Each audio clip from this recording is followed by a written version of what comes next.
Hey, collectors, welcome to my second Sidebar episode. This week, I'd like to talk to you about a couple of things. So, the first of those is just a little bit on the channel. I think inevitably a bit further down the line, I'll have to talk a bit more about the channel. Just launched it, 10 days ago? Uh, it wasn't so much a launch as opening the back door for it and letting it wander quietly out into the garden to do its business before it comes back in and we all go to bed and say no more about it. As I said to Carl when we're recording the first episode of People with Issues, it might just be you and me that see this, and that's fine. The purpose of the channel is a repository for our episodes, and if friends or family want to have a look at them, that's great. Meanwhile, in between, this is the way I process my thoughts. I used to write things down, just to get a sense of what I think about something. There we go. Some people write poetry. I wrote stuff down and put it in a drawer.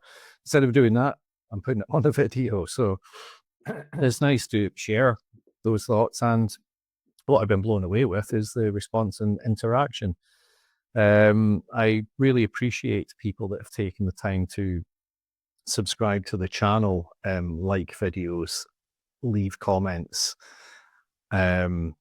for no other reason than some visibility of it helps identify potential guests for People with Issues episodes, which I'd like to keep doing for as long as possible. I'd like to record and release one every week if I can, because I enjoy having the conversations on the sort of creative side as well of putting together the end product and learning about production and video editing and all that kind of stuff. Really like it. It's really interesting. And the fact is, I owe a massive, massive thank you. There's some things to say to different sets of people. I'm fortunate that a few months ago, I had no one to talk to about comics. I would watch YouTube content. I would comment on stuff and support channels, and sometimes a little bit back and forth with a channel host or another viewer. Little bit of messaging. I made friends with a couple of people. Nice bit of chat. Really good. This is a different level. Now I'm having full-on conversations with people, which is great. You guys leaving comments on the videos, I really appreciate that. I think more than anything else, it's lovely. It's the first thing I can go to. And we go to look at my channel. I don't get into all the channel analytics. Even though I'm an analyst, I'm not interested in them and intend to avoid them. But it's right there in front of me how many people are subscribed, how many views are on the videos, and how many comments there are. And I want to read and respond to every comment. Now, in preparation for the People with Issues episodes, I have a preliminary face-to-face chat with my potential guest. And it's just to get warmed up. It's to get to hear each other, see each other, so it doesn't sort of feel like we're doing that and then recording the episode. And we inevitably end up talking for longer than we should because we just get into it about comics, about where we live, all sorts of things. And in the last week, gosh, I've had these chats with people in the UK, people in Australia, people in Canada, and different states in the US as well. It's just been a blast.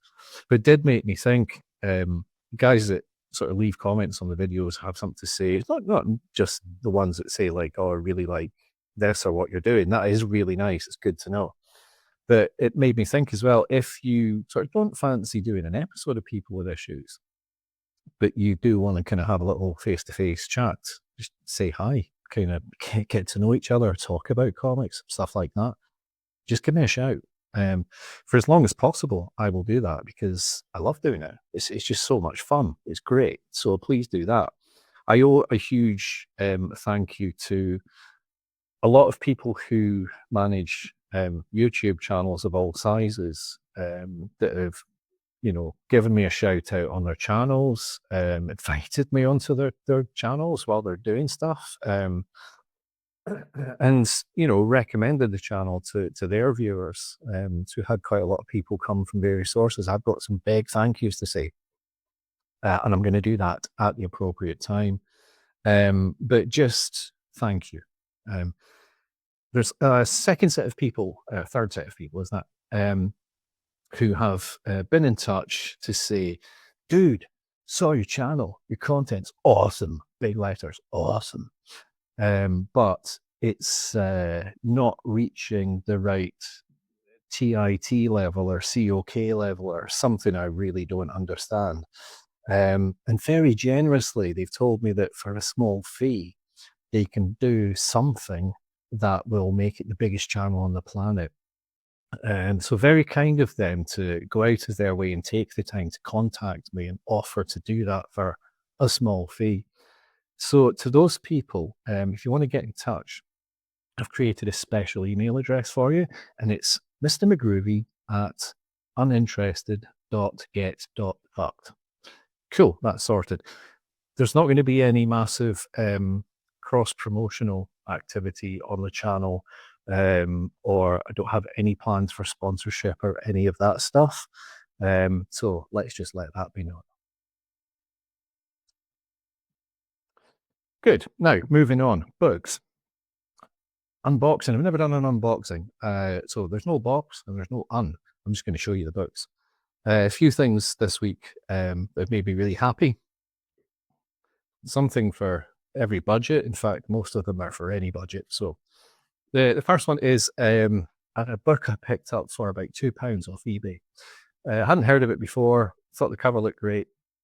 I thought it's probably one from a few years ago, maybe a sort of a homage type thing, or maybe even a reprint or something. I'll have a little look at it and I'll put it in the box of stuff to go to the charity shop. And it is Twisted Tales #6, which, as it turns out, I didn't know this. It's from about 1984, I think, from PC Comics.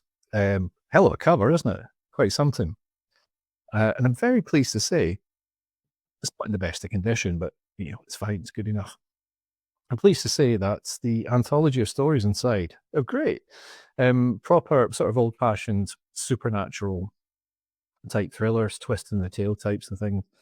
All written by Bruce Jones, who I'm not familiar with, but I've got an inkling that he's now sort of quite famous, very popular. Please educate me on Mr. Jones. Superb. Absolutely love this, and it's staying in the collection. The last of there's like 3 or 4 stories in there, is reminiscent of maybe Golden Age books. Each panel is just like a chunk of text at the top, not so much thought bubbles or speech bubbles and stuff. Big chunky text at the top and the panel, and they're all in rows and what have you. And I thought, gosh, do I actually want to read this? Can I be bothered reading this? Because it feels like reading a very old thing. And it's one of the best stories I've ever read. I might have to come back to that at some point, but I hope to get more of these. You tell me. You know about them, you tell me. The second thing you may have seen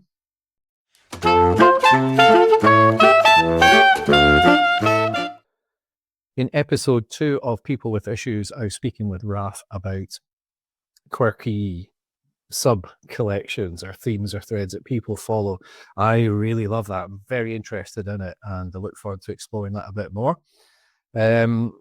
One of my own that I mentioned that I hadn't got started on was I've got a real thing about, I'm seeing a lot of covers with trains, action scenes involving trains. I'm really taken with them. And I'm not a train spotter or train enthusiast. Probably living in the UK, trains are bloody useless, so you wouldn't. But I got started on that this week, and what a start.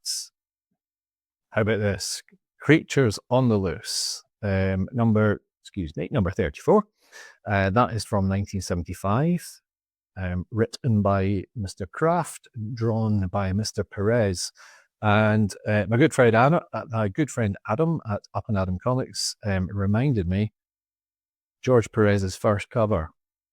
That's pretty special. That's a good way to start. I got this, unashamed shout out. I got this off eBay from seller from England called Byzantium. Absolutely superb. I've used them a few times. Superb packaging, rapid delivery, really, really quick delivery, and conservative grading on the books. They put this at a very fine stroke near mint. Having inspected it microscopically, I think it's more 9 or 9.2. It's absolutely stunning. So I'm really delighted with that. Get some of that train action. Can I keep that in focus? It's just fabulous. So I'm looking forward to adding to that and welcoming your recommendations. The third thing, probably the most important thing, when, as you'll hear me say many times on this channel, when I was in the States in September, because it's not like anyone's been to the States before, but not many people go just with a huge suitcase with the intent of filling it with comics.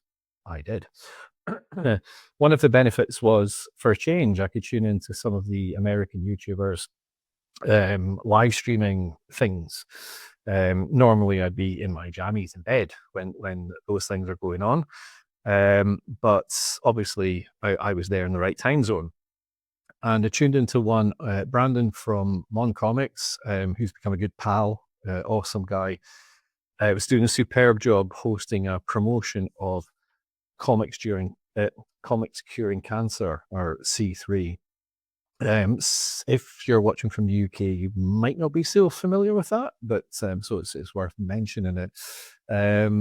You can go and look it up. Certainly comes around next year, I'll be talking more about it. But basically, a bunch of guys, comic collectors everywhere, comic collectors with YouTube channels, months and months and months of preparation, collectors everywhere donating books and things to be auctioned off for the American Cancer Society.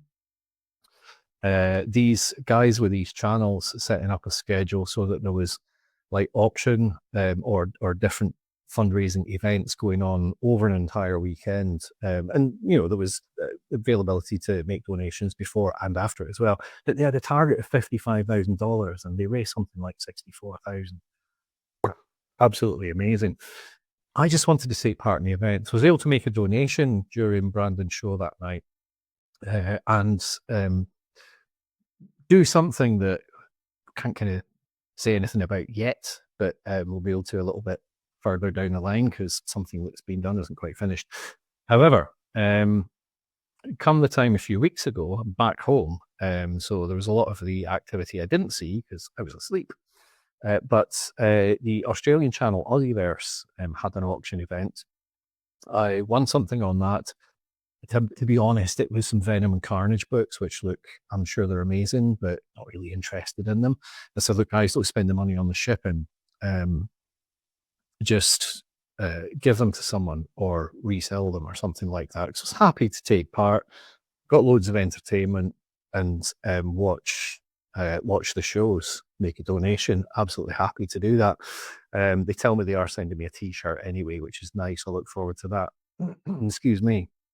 But later in the weekend, Rob's Fat Stacks had something like a 6-hour auction show, one item after another, banging them out. Loads and loads and loads and loads of people throwing bids at things, or throwing donations at things. So it's actually quite hard to get anything. And I thought, do you know what would be nice to get something just to, memento, something in the collection that's got a special association with that event. I thought I quite fancy that. So eventually I did. And it was only about $25 or something, and free shipping, free international shipping. These guys made sure in advance they'd put aside enough funds, built up funds to cover shipping and stuff like that. Awesome. So what did I get? And it arrived yesterday. It's the Atom issue 31 from 1967. Now, I could remember that I'd won something to do with the Atom and that it was in a slab, and the slab had a funny coloured label. Beyond that, I couldn't remember what it was, to be absolutely honest. Well, it arrived yesterday, and I've so enjoyed looking at it and so pleased with it. The lovely message from Rob. So yeah, from 1967, it's Gardner Fox story, Gil Kane and Sid Green art, Gil Kane and Murphy Anderson cover. And the label tells me it also includes, not that we'll ever see it, a letter from Bill Mantlo was published in this issue. So that's pretty cool. So the reason it's got one of these green qualified grade labels is apparently there's a coupon being cut out of page 11. It doesn't affect the story, it says, but it is incomplete, and therefore it means this green thing. Now, that's really made me think. It's a video for another time, getting into to slab or not to slab. Previous to this, I owned 9 slabs, 2 of which I'm keeping the book slabbed. The other ones will either be traded or they will be cracked open for a variety of reasons, which we'll get into another time. But this one made me think that I wouldn't normally have an incomplete book in my collection, even if it doesn't affect the story. It's just one of my collecting criteria. I don't want it there. I don't want an incomplete book.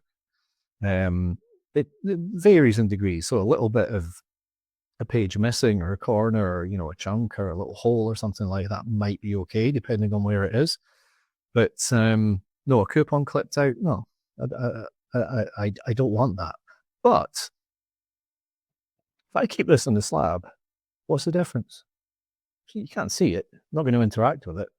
I'm not going to turn that page and have a recurring groan every time I do that. So I don't know. I don't know what I'll do with this. One way or another, I'm keeping this book. And I don't know, maybe I'll crack it and make an exception to the incomplete rule. I don't know. What do you think? What would you do? Do tell me. Tell me about that. Tell me about train covers. Tell me about Twisted Tales and Bruce Jones. Tell me about having a chat the channel. Tell me anything. Just chat. Let's talk. Do get in touch. Thank you for watching. Until next time, stay groovy.